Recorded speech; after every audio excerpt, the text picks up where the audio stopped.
Hi friends, ഇന്നത്തെ ക്ലാസ്സിൽ നമ്മൾ പഠിക്കാനായിട്ട് പോകുന്നത് രാസബന്ധനം എന്ന ടോപ്പിക്കാണ്. നമ്മുടെ സിലബസിൽ ആറ്റത്തിന്റെ ഘടനയോടൊപ്പം ചേർന്ന് നിൽക്കുന്ന ഒരു ടോപ്പിക്കാണ് രാസബന്ധനം. 9th സ്റ്റാൻഡേർഡ് ന്യൂ NCERT-യിലെ 3rd ലെസൺ രാസബന്ധനമാണ് ഇന്നത്തെ ക്ലാസ്സിൽ പഠിക്കുന്നത്. അപ്പൊ എന്താണ് ഈ രാസബന്ധനം എന്ന് പറഞ്ഞാല്? ഒരു സംയുക്തം എടുത്താല് അതിലെ ഘടക കണങ്ങളെ ചേർത്ത് നിർത്തുന്ന ബലത്തിനെയാണ് എന്ത് പറയുക? രാസബന്ധനം അല്ലെങ്കിൽ കെമിക്കൽ ബോണ്ട് എന്ന് പറയുന്നത്. ഇപ്പൊ കെമിക്കൽ ബോണ്ടുകൾ 2-3 തരത്തിലുണ്ട്. അയോണിക ബന്ധനം, കോവാലന്റ് ബന്ധനം, കോർഡിനേറ്റ് ബോണ്ട്, അങ്ങനെയുണ്ട്. അപ്പോ ആ ബന്ധനങ്ങളെ കുറിച്ചും പിന്നെ അതുപോലെ സംയുക്തങ്ങളുടെ രാസസൂത്രം എഴുതുന്ന രീതികളെ കുറിച്ചും ഒക്കെയാണ് നമുക്ക് ഈ ഒരു ചാപ്റ്ററിൽ പഠിക്കാനായിട്ട് പോകുന്നത്. അപ്പൊ ആദ്യം തന്നെ നമുക്ക് കുറച്ച് പദാർത്ഥങ്ങൾ തന്നിട്ടുണ്ട്. അവയെ മൂലകങ്ങൾ എന്നും സംയുക്തങ്ങൾ എന്നും ക്ലാസിഫൈ ചെയ്യാനാണ് പറഞ്ഞിരിക്കുന്നത്. നോക്കിയേ, പൊട്ടാസ്യം, ഓക്സിജൻ, ജലം, കറിയുപ്പ്, നൈട്രജൻ, ഹീലിയം, ഹൈഡ്രജൻ, പഞ്ചസാര. ഇതിനെ നമുക്ക് മൂലകങ്ങൾ എന്നും സംയുക്തങ്ങൾ എന്നും പറഞ്ഞ് ക്ലാസിഫൈ ചെയ്യാം. പൊട്ടാസ്യം എന്ന് പറയുമ്പം അത് മൂലകമാണ് അല്ലെ? ഓക്സിജനും മൂലകമാണ്. ജലം സംയുക്തമാണ്. കറിയുപ്പ് NaCl സംയുക്തമാണ്.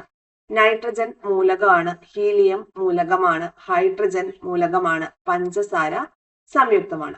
അപ്പൊ ഈ സംയുക്തം എന്ന് പറയുമ്പോൾ നോക്കിയാൽ നമുക്ക് പഞ്ചസാരയുടെ ജസ്റ്റ് ഒന്ന് എഴുതാം. C12 H22 H22 O11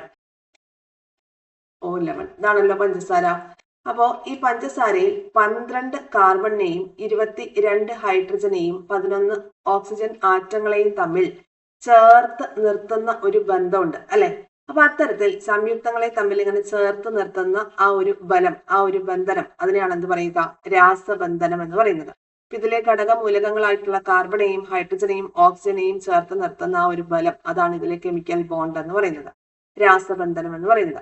അപ്പൊ വ്യത്യസ്ത രാസ സ്വഭാവമുള്ള പലതരം ഘടകങ്ങളെ, ആറ്റങ്ങളെ അല്ലെങ്കിൽ അയോണുകളെ ഒക്കെ ഒരുമിച്ച് ചേർത്ത് നിർത്തുന്ന ഒരു ആകർഷണ ബലമാണ് എന്തെന്ന് പറയുന്നത്?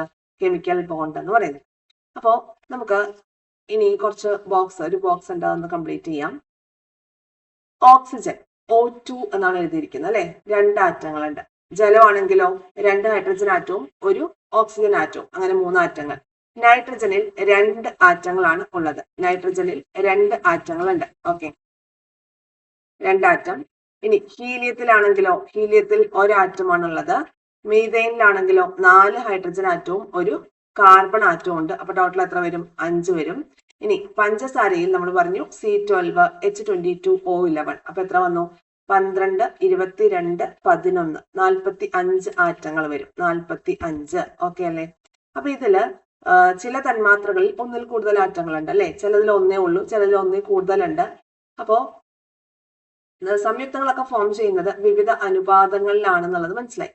തന്മാത്രകളിൽ ആറ്റങ്ങൾ ചേർന്ന് നിൽക്കാനുള്ള കാരണം എന്താണെന്നാണ് നമ്മൾ പറഞ്ഞത്? ഒരു കെമിക്കൽ ബോണ്ട്, എന്തോ ഒരു ബന്ധനം, അവയെ തമ്മിൽ, ആ ഒരു ആറ്റങ്ങളെ തമ്മിൽ എന്തോ സാധനം ബന്ധിപ്പിച്ചു വെച്ചിട്ടുണ്ട്. കെമിക്കൽ ബോണ്ടാണ്. അപ്പൊ എന്തിനു വേണ്ടിയിട്ട് ആറ്റങ്ങൾ സംയോജിച്ച് തന്മാത്രകളായി മാറുന്നത്? അവയ്ക്ക് ഒരു സ്റ്റെബിലിറ്റി അറ്റൈൻ ചെയ്യാൻ വേണ്ടിയിട്ടാണ് അല്ലെ? അപ്പോൾ അങ്ങനെ സ്റ്റെബിലിറ്റി അറ്റൈൻ ചെയ്യാൻ വേണ്ടിയിട്ടാണ് ആറ്റങ്ങൾ തമ്മിൽ സംയോജിക്കുന്നത്. ആറ്റങ്ങൾ സംയോജിക്കുമ്പോൾ അവയ്ക്കിടയിൽ ഒരു പ്രത്യേക ബലം വരുന്നുണ്ട്. മനസ്സിലാവുന്നുണ്ടോ? പിന്നെ ഈ എല്ലാ ആറ്റങ്ങളും സംയോജിക്കുന്നത് അല്ലെങ്കിൽ എല്ലാ പദാർത്ഥങ്ങളും ഫോം ചെയ്തിരിക്കുന്നത് ഇങ്ങനെ ഒരേ തരത്തിലുള്ള ബോണ്ടുകൾ കൊണ്ടാണോ? അല്ല. അതുപോലെ എല്ലാ ആറ്റങ്ങളും സംയോജിക്കുന്നുണ്ടോ? ഇല്ല. അതൊക്കെ ഈ ചാപ്റ്ററിൽ നമ്മൾ ഡിസ്കസ് ചെയ്യുന്നുണ്ട്, എന്തുകൊണ്ടാണ് അങ്ങനെ എന്നുള്ള രീതിയിലൊക്കെ. അപ്പൊ ആദ്യം നമുക്ക് നോബിൾ ഗ്യാസസിന്റെ കാര്യം പറയാം. നോബിൾ ഗ്യാസസ് എന്ന് പറയുമ്പോൾ 18ാം ഗ്രൂപ്പിൽ വരുന്നതാണ് അല്ലെ? 18ാം ഗ്രൂപ്പിൽ വരുന്ന നോബിൾ ഗ്യാസസ് അല്ലെങ്കിൽ അലസവാതകം, ഉത്കൃഷ്ടവാതകം, ഇനേർട്ട് ഗ്യാസ് എന്നൊക്കെ നമ്മൾ പറയും. അപ്പൊ ഇതിന്റെ ഒരു തന്മാത്ര എടുത്താൽ അതിൽ എത്ര ആറ്റങ്ങൾ ഉണ്ടായിരിക്കും? ഇത് മോണോ ആറ്റോമിക് ആണ്. ഈ 18ാം ഗ്രൂപ്പിൽ വരുന്ന ഉത്കൃഷ്ടവാതകങ്ങളൊക്കെ എന്താണ്? മോണോ ആറ്റോമിക് ആണ്. അതിൽ ഒരു ഒറ്റ ആറ്റം മാത്രമേ ഉണ്ടാവുള്ളൂ. ഓക്കെ, അപ്പൊ അതെന്താ അങ്ങനെ നോക്കാം നമുക്ക്. ഇത് പൊതുവെ മറ്റാറ്റങ്ങളുമായിട്ടൊന്നും സംയോജിക്കുന്നില്ല. ഉത്കൃഷ്ടവാതകങ്ങൾ പൊതുവെ മറ്റാറ്റങ്ങളുമായിട്ടൊന്നും സംയോജിക്കുന്നില്ല. അതിനുള്ള കാരണം എന്താണെന്നാണ് ഇനി നമ്മൾ പറയാനായിട്ട് പോകുന്നത്. അപ്പൊ ഉത്കൃഷ്ടവാതകം എന്ന് പറയുമ്പോൾ helium, neon, argon, krypton, xenon, radon ഇവയൊക്കെ എന്താണ്? 18ാം ഗ്രൂപ്പിൽ വരുന്ന മൂലകങ്ങളാണ്. 18th ഗ്രൂപ്പിൽ വരുന്ന അലസവാതകങ്ങൾ. ഇനി ഇവയുടെയൊക്കെ ആറ്റോമിക നമ്പർ നമുക്കൊന്ന് പരിശോധിക്കാം. ഹീലിയത്തിന്റെ 2. അപ്പൊ അതിന്റെ ഇലക്ട്രോണിക വിന്യാസം 2. ഇലക്ട്രോണിക വിന്യാസം എഴുതാനുള്ള ഒരു ഇക്വേഷൻ നമ്മൾ ലാസ്റ്റ് ചാപ്റ്ററിൽ പഠിച്ചിട്ടുണ്ടായിരുന്നു. 2n² എന്നാണ് ഇക്വേഷൻ. 2n². അപ്പോൾ ഓരോ ഷെല്ലിലും ഉൾക്കൊള്ളാവുന്ന പരമാവധി ഇലക്ട്രോണുകളുടെ എണ്ണം നമുക്ക് ഇതിൽ നിന്ന് കണ്ടെത്താം. അങ്ങനെ ഈ ആറ്റോമിക നമ്പറിനെ നമുക്ക് ഇലക്ട്രോണിക വിന്യാസമായിട്ട് എഴുതാനായിട്ട് പറ്റും. അപ്പൊ ഒന്നാമത്തെ ഷെല്ലിൽ പരമാവധി 2 ഇലക്ട്രോണുകളെ കൊള്ളുള്ളൂ നമുക്കറിയാം. രണ്ടാമത്തെ ഷെല്ലിലാണെങ്കിൽ 2 × 2², അപ്പോൾ 8 ഇലക്ട്രോണുകളാണ് ഇൻക്ലൂഡ് ആവുക. മൂന്നാമത്തെ ഷെല്ലിൽ 2 × 3², അപ്പൊ എത്ര വരും? 18 വരും. നാലാമത്തെ ഷെല്ലിൽ 32 ഇലക്ട്രോണുകൾ. ആ രീതിയിലാണ് ഇതിൽ ഓരോ ഷെല്ലിലും ഇൻക്ലൂഡ് ആയി പോകുന്നത്. അപ്പൊ നമുക്ക് കാര്യത്തിലേക്ക് വരാം. ഹീലിയത്തിന് 2 ആറ്റോമിക നമ്പർ. ഹീലിയത്തിന്റെ ഇലക്ട്രോണിക വിന്യാസം 2, അവിടെ തീർന്നു, പിന്നെ ഇലക്ട്രോണുകൾ ഇല്ല. നിയോൺ ആണെങ്കിൽ 10. അപ്പൊ 2, 8. ഔട്ടർമോസ്റ്റ് ഷെല്ലിൽ 8 ഇലക്ട്രോണുകളാണ് ആർക്ക് വന്നത്? നിയോണിന് വന്നത്. ആർഗണിന്റെ കേസ് ആണെങ്കിൽ നോക്കിയേ, 8 അവസാനത്തെ ഷെല്ലിൽ വന്നത്. ക്രിപ്റ്റോൺ ആണെങ്കിലും 8, സെനോൺ ആണെങ്കിലും 8, റഡോൺ ആണെങ്കിലും 8. 8 ഷെല്ലുകളാണ് 8 ഇലക്ട്രോണുകളാണ് ഔട്ടർമോസ്റ്റ് ഷെല്ലിൽ വന്നിട്ടുള്ളത്. മനസ്സിലായോ? പക്ഷെ ഹീലിയത്തിന്റെ കേസിൽ ഡിഫറൻസ് ഉണ്ട്, അത് നമുക്ക് പറയാം. ഹീലിയം ഒഴികെയുള്ള ഉത്കൃഷ്ട വാതകങ്ങളുടെ ബാഹ്യതമ ഷെല്ലിൽ എത്ര ഇലക്ട്രോണുകൾ ഉണ്ട്? എത്ര ഇലക്ട്രോൺ ഉണ്ട്? 8 ഇലക്ട്രോണുകൾ ഉണ്ട്. എന്താണ് അതിന്റെ അർത്ഥം? ഉത്കൃഷ്ട വാതകങ്ങളിൽ ഉള്ളതുപോലെ ബാഹ്യതമ ഷെല്ലിൽ 8 ഇലക്ട്രോണുകൾ വരുന്ന ക്രമീകരണത്തിനെയാണ് അഷ്ടക വിന്യാസം എന്ന് പറയുന്നത്. Octet configuration. ഈ നോബിൾ ഗ്യാസസിലുള്ളത് പോലെ ഏറ്റവും അവസാനത്തെ ഷെല്ലിൽ 8 ഇലക്ട്രോൺ വന്നിട്ടുണ്ടെങ്കിൽ അത് കൂടുതൽ സ്റ്റേബിൾ ആണ്. അപ്പൊ അങ്ങനെ 8 ഇലക്ട്രോണുകൾ വരുന്ന കേസുകൾ നമ്മൾ അഷ്ടക വിന്യാസം അല്ലെങ്കിൽ ഒക്ടറ്റ് കോൺഫിഗറേഷൻ എന്നാണ് പറയുന്നത്. ഇനി ബാഹ്യതമ ഷെല്ലിൽ അഷ്ടക വിന്യാസമുള്ള ആറ്റങ്ങൾക്ക് കൂടുതൽ സ്ഥിരതയുള്ളതായിട്ട് കാണപ്പെടുന്നുണ്ട്. അവ കൂടുതൽ സ്റ്റേബിൾ ആണ്. അപ്പൊ അങ്ങനെ സ്റ്റേബിൾ ആയിട്ടിരിക്കുന്നവ പിന്നെ എന്ത് ചെയ്യണ്ട? രാസപ്രവർത്തനത്തിൽ പങ്കെടുക്കേണ്ട ആവശ്യമില്ല. എന്തിനാ രാസപ്രവർത്തനത്തിൽ പങ്കെടുക്കുന്നത്? സ്ഥിരത കൈവരിക്കാൻ വേണ്ടിയിട്ടാ. ഓൾറെഡി സ്റ്റേബിൾ ആയിട്ടിരിക്കുന്ന ആളുകളാണ് ഈ നോബിൾ ഗ്യാസസ്. അപ്പൊ അവയ്ക്ക് വീണ്ടും രാസപ്രവർത്തനത്തിൽ പങ്കെടുക്കണം എന്നില്ല. അപ്പൊ അങ്ങനെ രാസപ്രവർത്തനത്തിൽ പങ്കെടുക്കാൻ അവർ വിമുഖത കാണിക്കുന്നു. അതുകൊണ്ട് ഉത്കൃഷ്ട വാതകങ്ങളെ അലസവാതകങ്ങൾ എന്നും വിളിക്കുന്നു. ക്ലിയർ ആയല്ലോ? ഇനി ഹീലിയത്തിന്റെ കേസിലേക്ക് വരാം. ഹീലിയത്തിന്റെ ആറ്റോമിക നമ്പർ 2. ഹീലിയത്തിന്റെ ആറ്റത്തിന്റെ ഒന്നാമത്തെ ഷെല്ലിൽ ഉൾക്കൊള്ളാവുന്ന പരമാവധി ഇലക്ട്രോണുകളുടെ എണ്ണം 2. നമുക്ക് അറിയുന്ന കാര്യമാണ്, 2. അപ്പൊ ഹീലിയത്തിന്റെ ആ ഒരു 2 ഇലക്ട്രോൺ അവിടെ കംപ്ലീറ്റ് ആയല്ലോ. അതുകൊണ്ട് തന്നെ ഹീലിയത്തിന്റെ 2 ഇലക്ട്രോൺ സംവിധാനം അല്ലെങ്കിൽ ഡ്യൂപ്ലറ്റ് കോൺഫിഗറേഷൻ ആണ് ഹീലിയത്തിന്റെ കേസിൽ നമ്മൾ പറയാറ്. ഹീലിയം എന്താണ്? ഡ്യൂപ്ലറ്റ് കോൺഫിഗറേഷൻ ആണ്, അത് സ്റ്റേബിൾ ആണ്. ഉത്കൃഷ്ട വാതകങ്ങളുടെ പോലെ തന്നെ സ്ഥിരതയുള്ളതാണ് ആര്? ഹീലിയം എന്ന് പറയുന്നത്. ഇനി അടുത്തത് മെഗ്നീഷ്യത്തിന്റെയും ഓക്സിജന്റെയും ഇലക്ട്രോണിക വിന്യാസമാണ് നമുക്ക് തന്നിരിക്കുന്നത്. മെഗ്നീഷ്യത്തിന്റെ ആറ്റോമിക നമ്പർ 12 ആണ്. ഓക്സിജന്റെ ആറ്റോമിക നമ്പർ 8 ആണ്. ഇനി മെഗ്നീഷ്യത്തിന്റെ ഇലക്ട്രോൺ വിന്യാസം എങ്ങനെ എഴുതാൻ പറ്റും? 2, 8, 2. ലാസ്റ്റ് ഷെല്ലിൽ 2 ഇലക്ട്രോൺ ആണ് ഉള്ളത്. ഓക്കെ. ഓക്സിജൻ ആണെങ്കിൽ ആറ്റോമിക നമ്പർ 8 ആണ്. 2, 6 എന്ന് നമുക്ക് എഴുതാം. ഇവിടെ നോക്കുമ്പോൾ തന്നെ നമുക്ക് മനസ്സിലാവുന്നുണ്ട് എന്ത്? ഈ ആറ്റങ്ങൾക്ക് സ്ഥിരതയില്ല. കാരണം എന്താ? ഔട്ടർമോസ്റ്റ് ഷെല്ലിൽ 8 ഇലക്ട്രോൺ വന്നിട്ടില്ല, അല്ലെ? അപ്പൊ സ്ഥിരത നേടാൻ വേണ്ടിയിട്ട് ഇവർ എന്ത് ചെയ്യണം? രാസപ്രവർത്തനത്തിൽ ഏർപ്പെട്ട് പുതിയൊരു പ്രോഡക്റ്റ് ഫോം ചെയ്തു. മെഗ്നീഷ്യം ഓക്സൈഡ് എന്നൊരു സംയുക്തം ഫോം ചെയ്തു. അപ്പൊ ഇങ്ങനെ ഫോം ചെയ്യുമ്പോൾ അല്ലെങ്കിൽ മെഗ്നീഷ്യം ഓക്സിജനുമായിട്ട് റിയാക്ട് ചെയ്തപ്പോ മെഗ്നീഷ്യം ഓക്സൈഡ് ആയിട്ട് മാറി. അപ്പൊ മെഗ്നീഷ്യം സ്റ്റെബിലിറ്റി അറ്റൈൻ ചെയ്യാൻ വേണ്ടി എന്ത് ചെയ്തു? ഈ അവസാന ഷെല്ലിലുള്ള 2 ഇലക്ട്രോണിനെ വിട്ടു. ഓക്കെ, 2 ഇലക്ട്രോൺ വേണ്ട എന്ന് വെച്ചു. ഓക്കെ, വിട്ടുകൊടുക്കുന്നു. അപ്പൊ ഇങ്ങനെ വിട്ടുകൊടുത്ത് ഈ 2 ഇലക്ട്രോണുകളെ ആര് സ്വീകരിച്ചു? ഓക്സിജൻ സ്വീകരിക്കുകയും ചെയ്തു.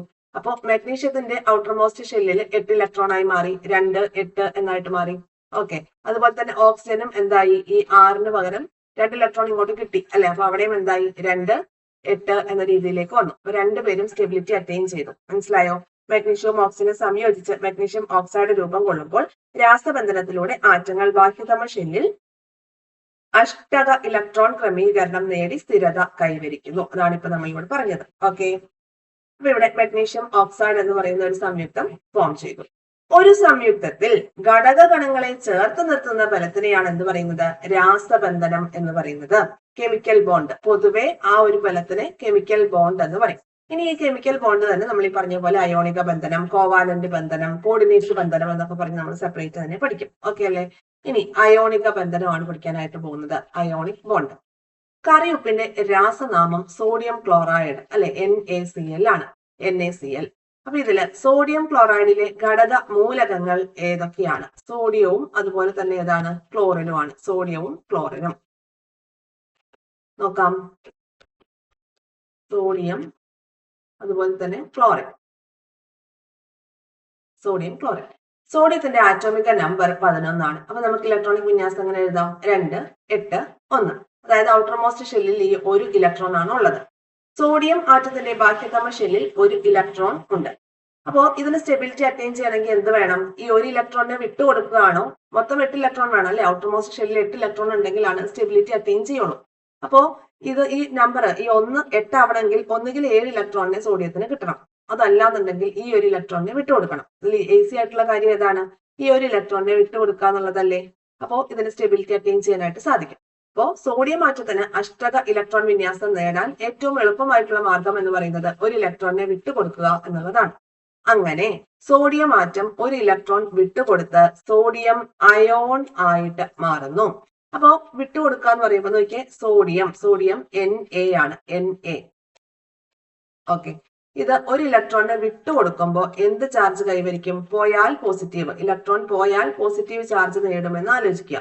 അപ്പൊ സോഡിയം അയോൺ അവിടെ വന്നു, Na+ അയോൺ. വിട്ടുകൊടുക്കല്ലേ ചെയ്തേ, അപ്പൊ അതുകൊണ്ട് അതിന്റെ ഒരു സ്ലൈറ്റ്ലി പോസിറ്റീവ് ചാർജ് ആണ് ഉണ്ടാവുക. ഒരു ഇലക്ട്രോണിനെ വിട്ടുകൊടുത്തു. മനസ്സിലായോ?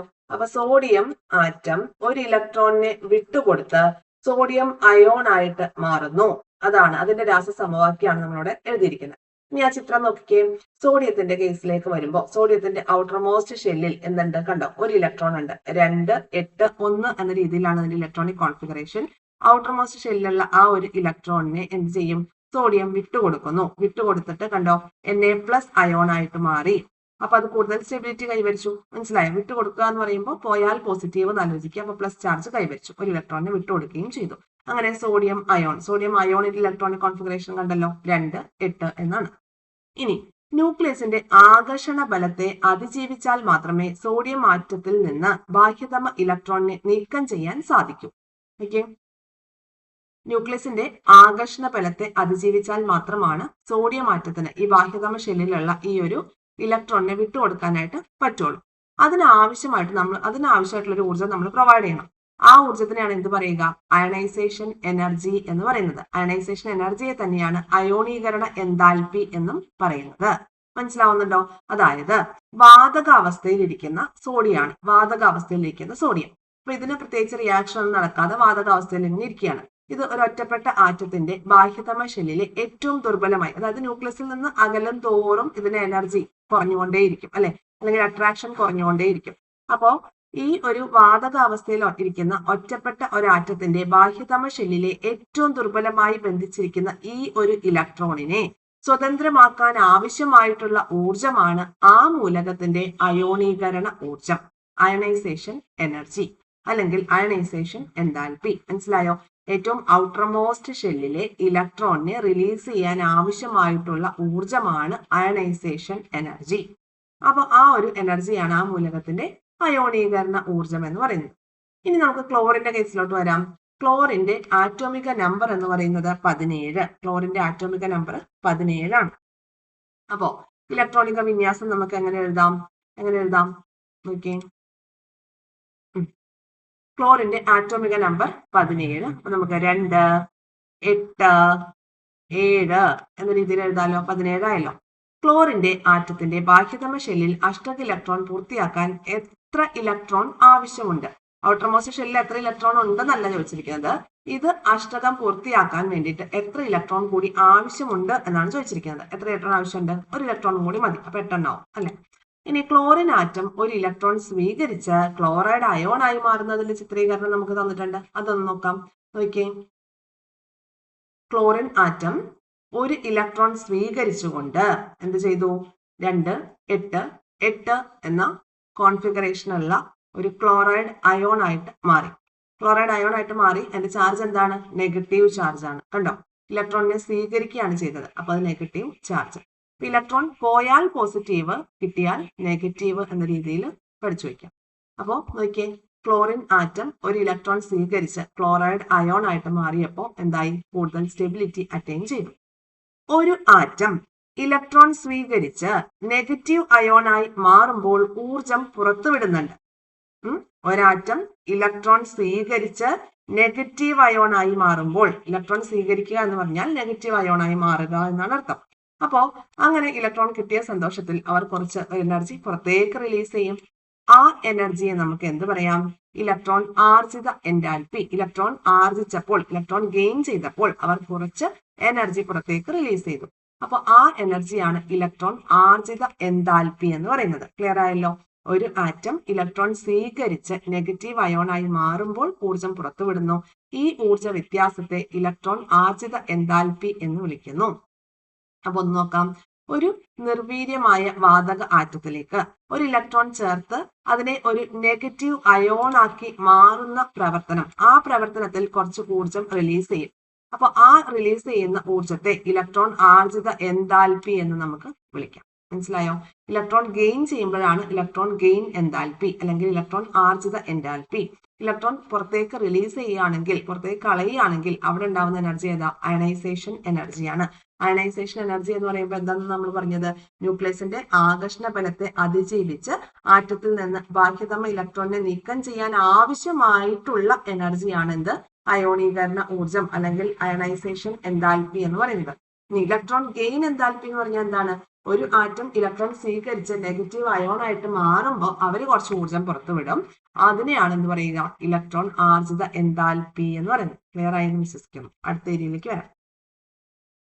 ഇനി സോഡിയം ക്ലോറൈഡ് രൂപീകരണത്തിൽ ഓരോ മൂലക ആറ്റത്തിലും നടക്കുന്ന ഇലക്ട്രോൺ കൈമാറ്റം ഷെല്ലുകളിലെ ഇലക്ട്രോൺ ക്രമീകരണത്തിനോട് ചിത്രീകരിച്ചിരിക്കുന്നതാണ് തന്നിരിക്കുന്നത്. നോക്കിയേ, സോഡിയം ക്ലോറിൻ ഇവ തമ്മിൽ റിയാക്ട് ചെയ്തു. എന്നിട്ട് എന്താ ഫോം ചെയ്തത്? സോഡിയം ക്ലോറൈഡ് എന്ന പദാർത്ഥം ഫോം ചെയ്തു.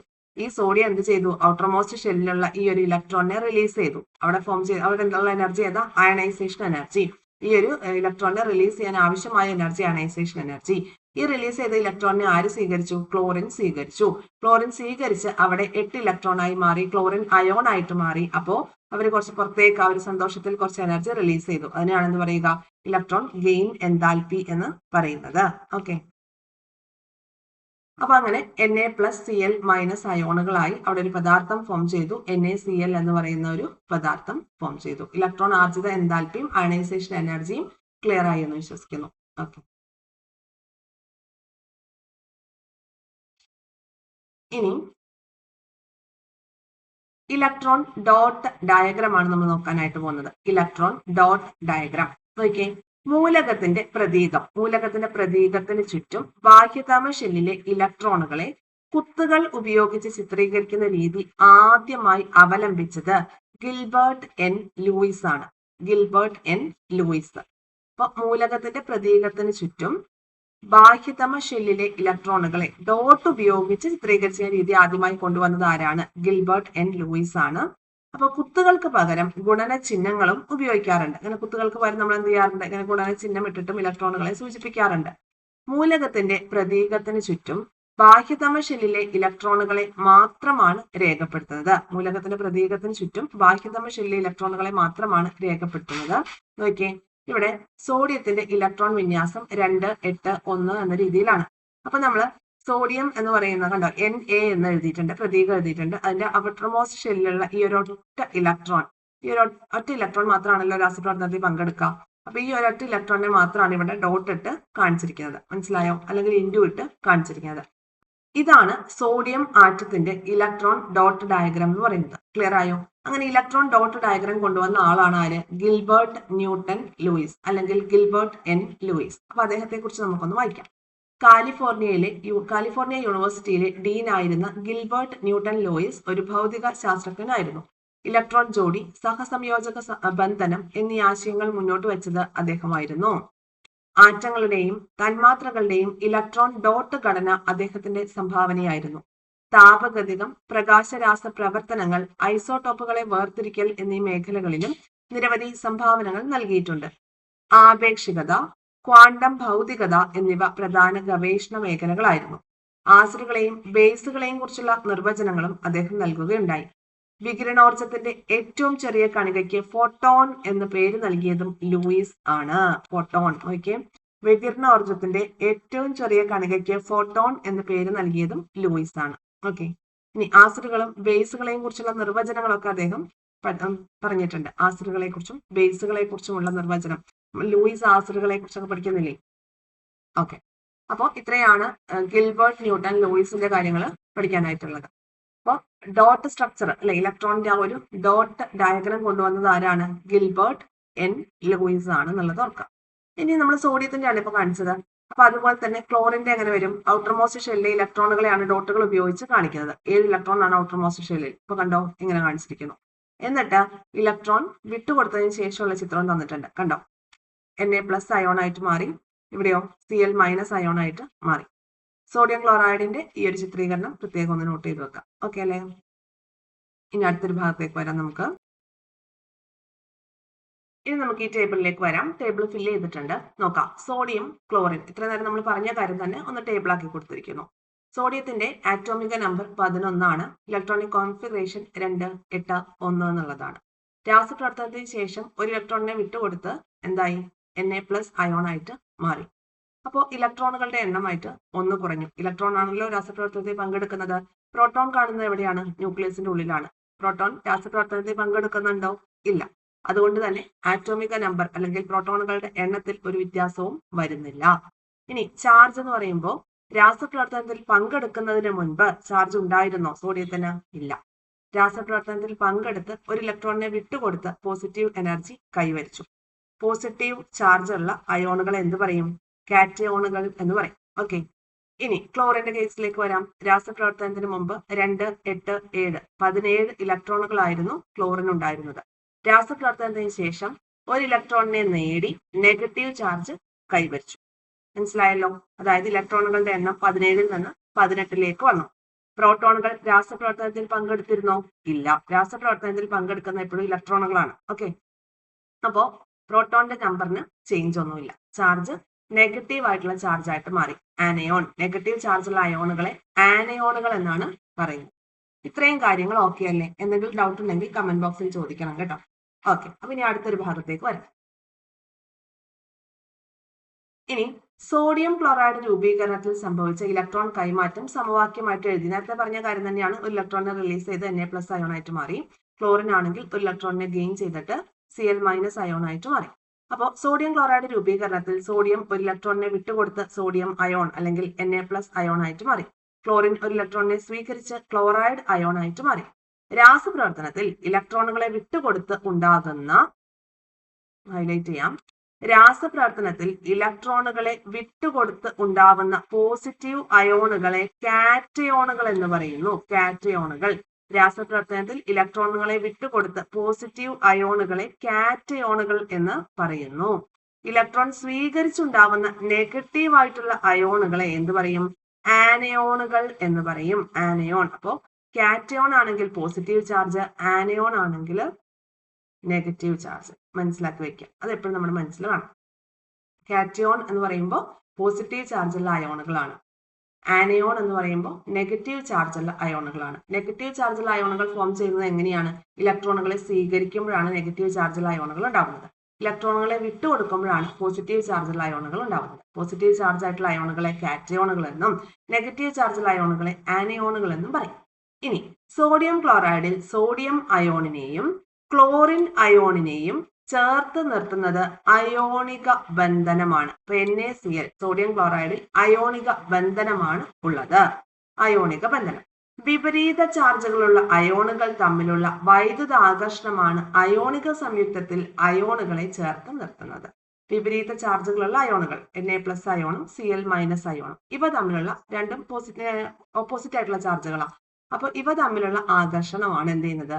അയോണിക സംയുക്തത്തിൽ ഈ അയോണുകളെ പരസ്പരം ഇങ്ങനെ ചേർത്ത് നിർത്തുന്നത്. അയോണിക സംയുക്തത്തിൽ വിപരീത ചാർജുള്ള ഘടക അയോണുകളെ ചേർത്ത് നിർത്തുന്ന വൈദ്യുതാകർഷണ ബലമാണ് അയോണിക ബന്ധനം.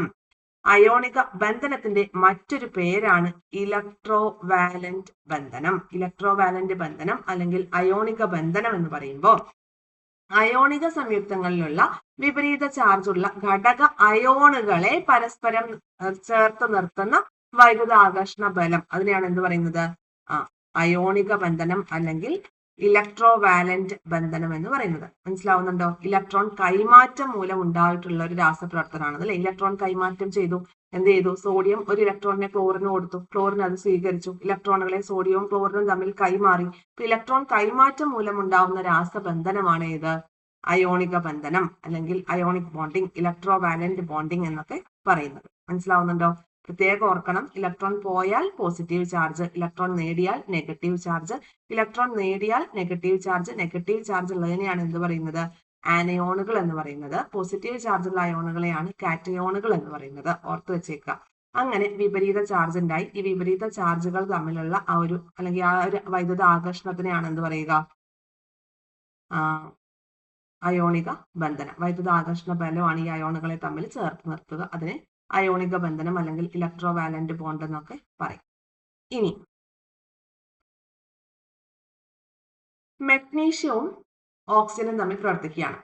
മെഗ്നീഷ്യവും ഓക്സിജനും തമ്മിൽ പ്രവർത്തിച്ച് മെഗ്നീഷ്യം ഓക്സൈഡ് ഉണ്ടായി. നോക്കിയേ, മെഗ്നീഷ്യത്തിന്റെ അറ്റോമിക് നമ്പർ 12 ആണ്. അപ്പൊ ഔട്ടർ മോസ്റ്റ് ഷെല്ലിൽ 2 ഇലക്ട്രോണിനെ മാത്രമാണ് ഇവിടെ ഈ ഒരു ഡോട്ട് ഇട്ട് കാണിക്കുന്നത് നമ്മൾ പറഞ്ഞു അല്ലെ, ലൂയിസിന്റെ ഡോട്ട് സ്ട്രക്ചറിൽ. പിന്നെ ഓക്സിജൻ ആണെങ്കിൽ ഔട്ടർ മോസ്റ്റ് ഷെല്ലിൽ 6 ഇലക്ട്രോൺ. അപ്പൊ എന്ത് ചെയ്തു? നമ്മുടെ മെഗ്നീഷ്യം 2 ഇലക്ട്രോണിനെ വിട്ടുകൊടുക്കാൻ റെഡി ആയിട്ടിരിക്കുകയാണ്. ഈ 2 ഇലക്ട്രോണിനെ വിട്ടുകൊടുത്താൽ മെഗ്നീഷ്യം എന്തായി? സ്റ്റേബിൾ ആയി. വിട്ടുകൊടുത്തു 2 ഇലക്ട്രോണിനെ. 2 ഇലക്ട്രോണിനെ വിട്ടുകൊടുത്തപ്പോൾ എന്തായി? 2+ എന്നുള്ളൊരു അയോണായി. Magnesium 2+, Mg2+. ഇനി ഓക്സിജൻ ആണെങ്കിൽ ഈ 2 ഇലക്ട്രോണിനെ സ്വീകരിച്ചു. ഇപ്പൊ 2- ആയി. ഓക്കെ, 2- ആയി. ഏതായോണ? ആനയോൺ ആയി. ഇവിടുത്തെ കാറ്റയോൺ ഏതാണ്? മെഗ്നീഷ്യാണ്. ക്ലിയർ ആവുന്നുണ്ടോ? അപ്പൊ ഇത് രണ്ടും സ്റ്റേബിൾ ആയി. ഇനി ഇതേ ടേബിള് മുമ്പ് നമ്മൾ ഡിസ്കസ് ചെയ്ത അതേ ടേബിളോട് ആവർത്തിക്കുകയാണ്. ഇലക്ട്രോണിന്റെ വിന്യാസം മെഗ്നീഷ്യത്തിന്റെ കേസിൽ എങ്ങനെ വരും? 2, 8, 2. രാസപ്രവർത്തനത്തിന് ശേഷം എന്തായി? 2, 8. ഇനി പ്രോട്ടോണുകളുടെ എണ്ണം എന്ന് പറഞ്ഞാൽ എന്താണ്? ആറ്റോമിക നമ്പർ തന്നെയാണ് 12. രാസപ്രവർത്തനത്തിന് ശേഷവും 12 തന്നെ. കാരണം രാസപ്രവർത്തനത്തിൽ ഏർപ്പെടുന്നത് ഇലക്ട്രോണുകളാണ്. അപ്പോ മെഗ്നീഷ്യത്തിന്റെ ചാർജ് എന്താണ്? പോസിറ്റീവ് ചാർജ് ആയി അല്ലെ, പോസിറ്റീവ് ചാർജ്, കാറ്റയോൺ ആയി. ഇനി അടുത്തത് ഓക്സിജന്റെ കേസ് നമുക്ക് നോക്കാം. രാസപ്രവർത്തനത്തിന് മുമ്പ് ഇലക്ട്രോൺ വിന്യാസം 2, 6 എന്നതായിരുന്നു. രാസപ്രവർത്തനത്തിന് ശേഷം എങ്ങനെയായി? 2, 8 എന്നായിട്ട് മാറി. ഇലക്ട്രോണുകളുടെ എണ്ണം ഓക്സിജൻ എത്ര ഇലക്ട്രോണാണ് ഉള്ളത്? 8 ഇലക്ട്രോൺ ആണ് ഉള്ളത്. രാസപ്രവർത്തനത്തിന് ശേഷം അത് 10 ഇലക്ട്രോൺ ആയിട്ട് മാറി. പ്രോട്ടോണുകളുടെ എണ്ണത്തിൽ ഒരു ചേഞ്ചും ഇല്ല, 8 തന്നെയായിരിക്കും. ചാർജ് ആണെങ്കിലോ എന്താണ്? ഇലക്ട്രോണിനെ സ്വീകരിച്ച നെഗറ്റീവ് ചാർജ് ആയിട്ട് മാറി, ആനയോൺ ആയിട്ട് മാറി. ഓക്കെ അല്ലേ? ഇപ്പൊ നമ്മൾ ഇവിടെ ചോദിച്ച ചോദ്യങ്ങൾക്കുള്ള ഉത്തരങ്ങളെല്ലാം നമ്മൾ പറഞ്ഞു. ഇനി അടുത്ത ഭാഗത്തേക്ക് വരാം. മെഗ്നീഷ്യം ഓക്സൈഡ് രൂപീകരിക്കുമ്പോൾ മെഗ്നീഷ്യവും ഓക്സിജനും ഇലക്ട്രോണുകൾ കൈമാറ്റം ചെയ്ത് അവയ്ക്കിടയിൽ അയോണിക ബന്ധനം ഉണ്ടാക്കുന്നുവെന്ന് നമുക്ക് മനസ്സിലായി. അപ്പൊ അയോണിക ബന്ധനം വഴി ഉണ്ടാവുന്ന സംയുക്തങ്ങൾ അയോണിക സംയുക്തങ്ങൾ. ഓക്കെ, ഇലക്ട്രോ വാലന്റ് ബോണ്ട് വഴി ഉണ്ടാവുന്ന കോമ്പൗണ്ടുകളെ ഇലക്ട്രോ വാലന്റ് കോമ്പൗണ്ട് എന്ന് പറയുന്നു. അല്ലെങ്കിൽ അയോണിക ബന്ധനം വഴി ഉണ്ടാവുന്ന സംയുക്തങ്ങളെ അയോണിക സംയുക്തങ്ങൾ എന്ന് പറയുന്നു. ക്ലിയർ ആയല്ലോ? ഇത്രയും കാര്യങ്ങൾ ഈസി ആയിട്ട് മനസ്സിലായെന്ന് വിശ്വസിക്കുന്നു. അടുത്തൊരു 5 ഇമ്പോർട്ടന്റ് പോയിന്റിലേക്ക് വരാം. അയോണിക സംയുക്തങ്ങളുടെ പ്രധാനപ്പെട്ട സവിശേഷതകൾ എന്തൊക്കെയാണെന്നാണ് നോക്കാനായിട്ട് പോകുന്നത്. അയോണിക സംയുക്തങ്ങളുടെ പ്രധാന സവിശേഷതകൾ.